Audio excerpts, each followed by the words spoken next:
Today's guest will take you into the kitchen and beyond. How did he move from being an undocumented resident in the United States of America to become a chef at Golden Crust? My guest was there as a part of the team in 2016 when the late Lowell Hawthorne, then president and CEO of Golden Crust, donned his disguise for the CBS Undercover Boss series. He'll tell you what happened. But his love affair with food and cooking started from he was a teenager, or even before. I'm sure he'll tell us how his teachers made a positive impact on him when they identified his talent. Chef Durrant Rowe is about to share his story. This is Profile. I am Faye Ellington.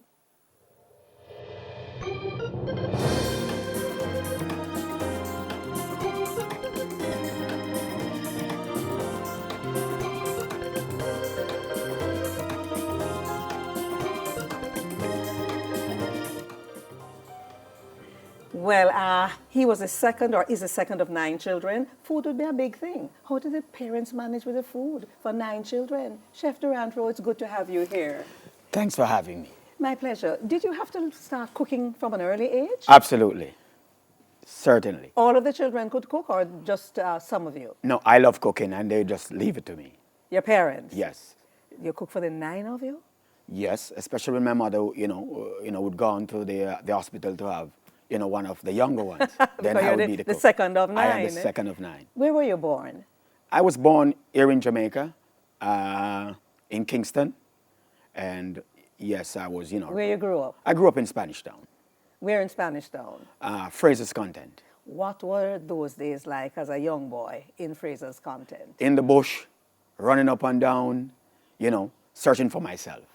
You found yourself? That's right, I did. What you found? I found out I love food. But you discovered that, yes, in the bush and cooking for your family. But at Fraser's Content, what primary school did you attend? I went to a Friendship All-Age School. Did you do any cooking at that time at school? No. But from there, you went to Jonathan Grant and something happened. Tell me that story. Yes, I went to Jonathan Grant and, of course, my father was a chef. And when I spoke to him about becoming a chef, he would somewhat discourage me. But I think that's what gave me more enthusiasm, because I used to look at him and, my father used to be in his uniform. And I'm like, I want to be like my father, but I can't tell him, So I went to school and I told, my teacher asked me what I want to be, when it came to career week in those days. And I told her I want to become a chef. And I expressed my real love for being a chef and why. And, she really helped me Which out. teacher was this? Her name is Miss Gillings. Was that your form teacher? She was responsible for food and nutrition in Jonathan Grant. What was it like going into the food and nutrition program or the home economics program, whatever it was called then, at Jonathan Grant? Yeah, it was home economics. Mm-hmm. It was, for me, what I really wanted to do. Just simple as that. It's just what I really wanted to do. And, I expressed my love for. So what you did when you went to the home economics, what were some of the things you were taught to do? Yes, we were taught, basic baking, it was like mixed with a little of how to keep food safe. And hygiene, eh? Yes, hygiene. Your personal hygiene. Personal hygiene and general hygiene in the kitchen. I'm always impressed with a chef when I see them using that knife. Did you learn that skill at Jonathan Grant, or was it when you went into the world of work? Yes, it happened when I went into the world of work. I found a chef when I went on work experience. He came out of the cobbler camp. You know those? Yes, I know cobbler camp. And he up until this day, he is still the best. I know he's an old man today. But he never misled me. After Jonathan Grant, yes, and you're being guided into home economics, you did an exam, you did the home economics exam? Yes. How was that? It was good. What did they give you to do? Can you remember? I know it's a long time ago. It's a long time ago. I chose to do an S-bun. Yes. It was a bun recipe, and I shaped it into an S.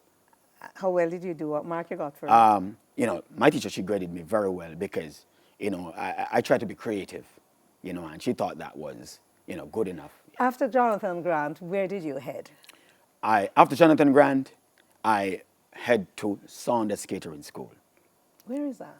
It's somewhere down by Heroes Park. But this was, what, 20 odd years ago? 20 odd years ago, yes. So you went straight to Saunders Catering? You didn't go to work anywhere before Saunders Oh, Catering? yes. Where you know, you while I met Chef Joseph Whitaker when I was working at Family's Restaurant, I developed, more love and decided I'll send myself back to school.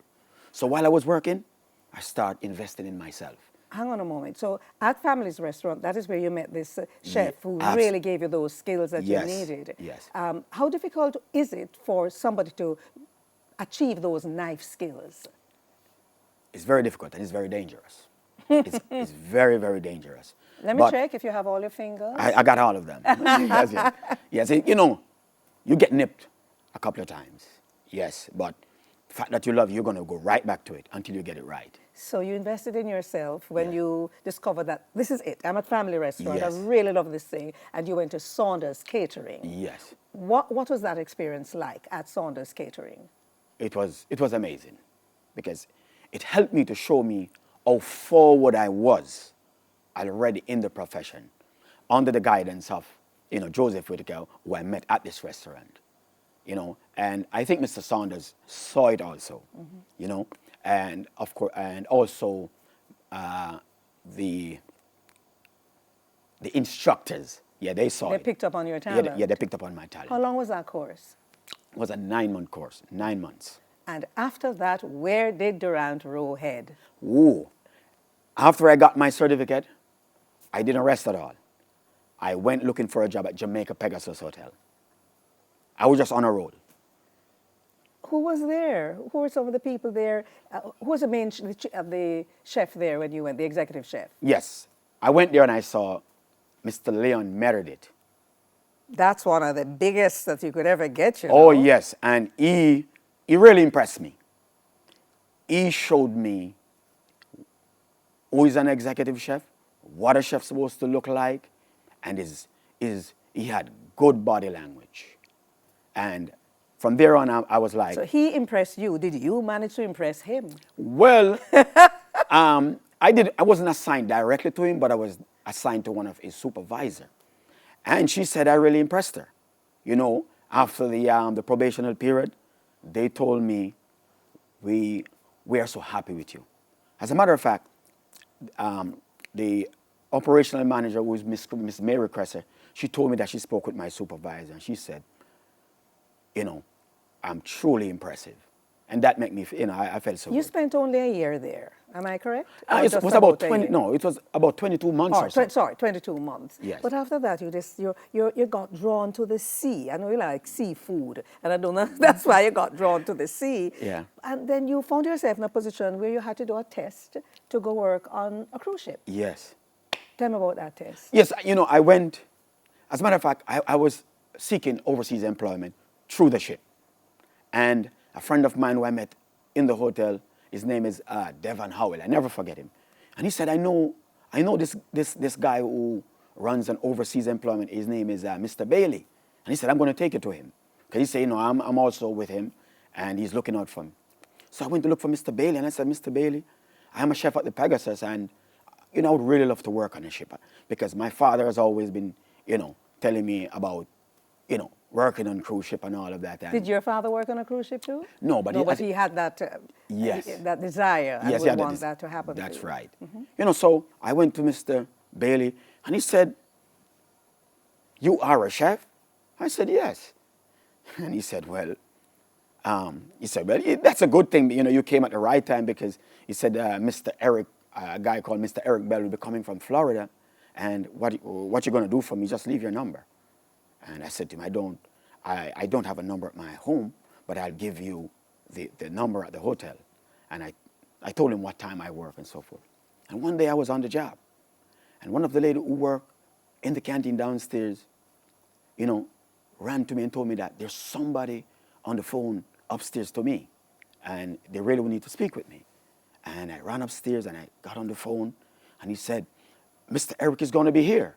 And I said, when? And he said, You got to come down and meet us on Friday. All right, let's take a break and then you can tell me what happened when you met Mr. Eric on Friday. My guest is Chef Durrant Rowe, and he's telling his story from those early days.